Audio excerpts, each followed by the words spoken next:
오늘은 저희가 마리나베이에 왔습니다. 지금 시간은 7시고요. 저희가 만난 건 6시 첫 차 타고 만났고요.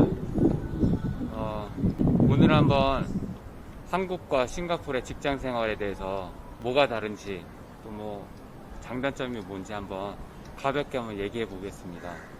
이 친구 같은 경우는 한국에서도 그렇고 계속 외국계만 다니고 있는 거고, 저는 첫 직장은 이제 국내 대기업 다니다가 너무 안 맞아가지고 외국계를 다니다가 지금 싱가포르에서 이렇게 일하고 있습니다.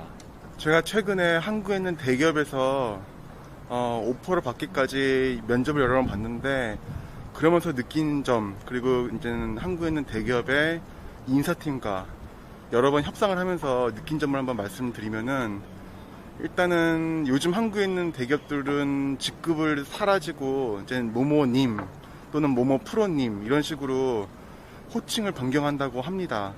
근데 제가 본 것은 이제 겉으로만 이제는 그런 식으로 하지, 실제로는 그 내에는 수직화된 조직이 굉장히 여러 가지가 굉장히 수직화가 많이 되어 있고, 가령 제가 누구한테 보고를 하면은 그 장은 또 누구한테 보고를 하고, 이런 식으로 직급에 대한 명칭만 바꿨을 뿐이지 그 조직에서의 수직화된 그 체계는 크게 변한 게 없다는 걸 전 느꼈습니다. 그러니까 이제 저도 이제 옛날에 다녔을 때 기억해 보면 한국 기업은 이런 히에라키가 딱 있어가지고 사원, 대리, 과장, 차장, 부장, 임원까지 보고가 이렇게 쭉 올라가는 식이고, 외국계는 수평적인 구조에서 매트릭스 구조로, 그러니까 일반적으로 한 두세 단계만 거치면 거의 대부분 뭐랄까 법인장한테 보고하는 식으로. 그래서 히에라키가 굉장히 이게 뭐라 그럴까 짧죠. 이런 부분이 좀 있는 거고, 개인 성향에 따라서는 뭐 이게 좋을 수도 있고 저게 좋을 수도 있다, 뭐 이렇게 생각은 할 수 있겠습니다. 그리고 느낀 것이, 직급은 물론 한국에도 극히 예외인 경우가 있지만 대부분 나이를 따라가는 것 같습니다. 그래가지고 제가 업무를 얼만큼 잘하던 못하던 떠나가지고, 나이가 가령 뭐 40대 몇 살이다 그러면은 이 나이에는 뭐 이런 정도 직급이면 딱 맞다, 이런 식으로 딱 가이드라인이 인사팀에 정해진 것 같고, 반면에 여기 싱가포르에서는 최소한 이 친구나 제 친구, 저가 겪은 거는 나이와 직급은 크게 상관이 없다라는 것을 많이 느꼈습니다. 또 드리고 싶은 이제 말씀은 제가 실제로 겪었던 부분인데, 이제 사원 같은 경우는 막 입사를 했으니까 이제 같은 팀에 대리나 과장이나 차장으로 진급하는 케이스가 있으면 내가 아무리 일을 잘해도 나는 좋은 평가를 받을 수가 없어요. 왜냐면은 팀에서 받을 수 있는 평가의 평균은 정해져 있으니까, 가장 먼저 우선순위가 되는 사람은 한 번, 두 번 승진이 누락된 사람, 그 사람들은 무조건 S나 A예요. 그래서 저 같은 경우는 신입사원으로 들어갔을 때 굉장히 실적이 좋았음에도 불구하고 C를 받았던 거죠. 이런 좀 불합리한 부분이 있는 거고, 그러면은 뭐 내가 나이 들면 나도 혜택자가 되는 게 아니냐, 그런 건 이제 또 개인 성향이니까 딱히 드릴 말씀은 또 없는 부분이고요.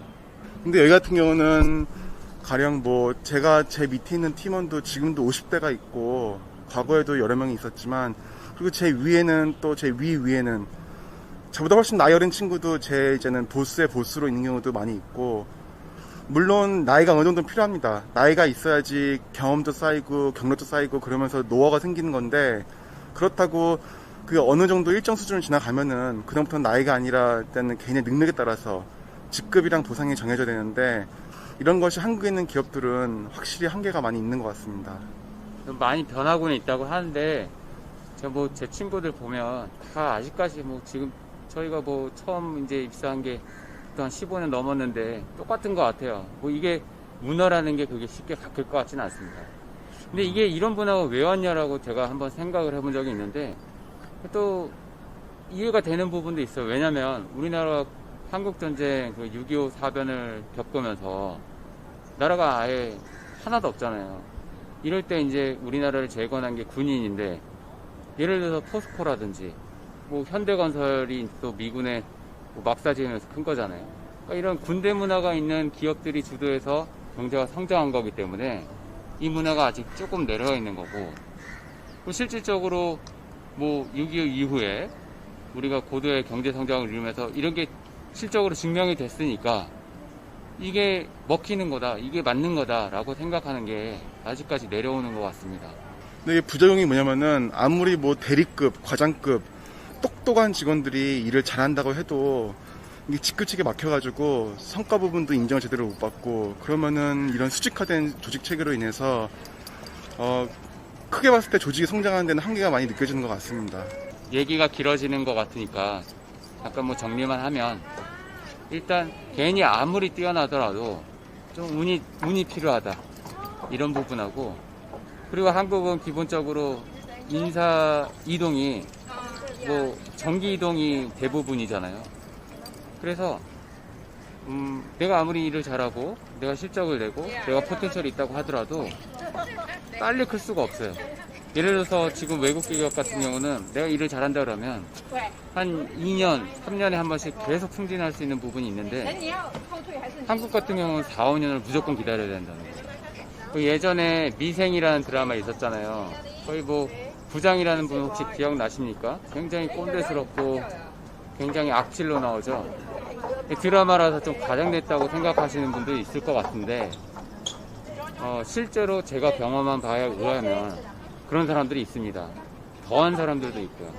근데 또 뭐 계속 뭐 한국 기업과 외국 기업과 비교해가지고 좀 마음이 편치 않은 부분은 있는데, 외국 기업 같은 경우는 아무리 실력이 뛰어나더라도 인성이 별로면 사람들이 같이 일하기 싫어할 거 아니에요.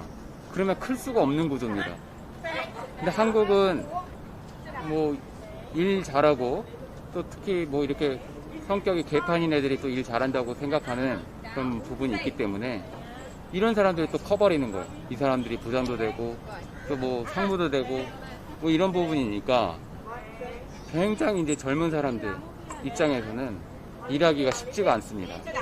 그리고 제가 겪었던 한국에서의 이제는 좀 그나마 규모가 컸던 외국 기업에서 경험을 보면은, 제 위에 있던 부서장이 파워포인트를 굉장히 좋아했습니다. PT를 굉장히 좋아했는데, 어떻게 보면 조직의 성과 같은 건 신경 별로 안 쓰고 위에 사람들한테 얼마나 멋지게 PT를 하느냐, 그것만 초점을 맞췄기 때문에 저는 이제는 그에 맞춰가지고 조직의 성과니 뭐니 다 때려치고 그냥 파워포인트만 진짜 멋있게 만들자, 이런 생각으로 업무를 한 2년 했는데, 물론 그렇게 하면은 저도 이제는 이런 식으로 위에 장단 맞춰주면은 성과는 좋아질지 몰라도 전반적으로 조직에서는 이게 굉장히 큰 악영향이 있는 것으로 볼 수 있습니다. 예를 들면 뭐 제가 모셨던 분 중에 한 분은 뭐 한 지사장인데, 지금 다니는 외국 기업의 지사장을 얘기하는 겁니다. 뭐 이름도 쓰지 말라 그래요. 이메일에 그냥 내용만 한두 줄로 적어서 이메일 보내라 그러거든요. 저는 그게 굉장히 괜찮다라는 생각을 합니다. 이제 물론 굉장히 높은 사람들한테 보고를 할 때는 PT가 필요한 부분이 있겠죠. 근데 대부분은 이메일로 확인할 수 있는 부분이고, 저는 이렇게 생각합니다. 이메일 두 줄로 요약해서 설명할 수 없는 부분이면 업무 파악이 안 된 겁니다. 정말 복잡한 내용이면 원페이지나 투페이지 서머리로 정리해서 보내는 거예요. 근데 제가 생각할 때는 파워포인트로 뭐 십수장, 수십 장 이렇게 만드는 거는 로스라고 생각을 하고요. 요즘 뭐 얼마나 잘 돼 있어요. 파워포인트를, 아니 파워 BI라든지 아니면 뭐 구글 애널리틱스라든지 이런 거 다 멋지게 장표 만들어주고 도표 만들어주고 그러거든요.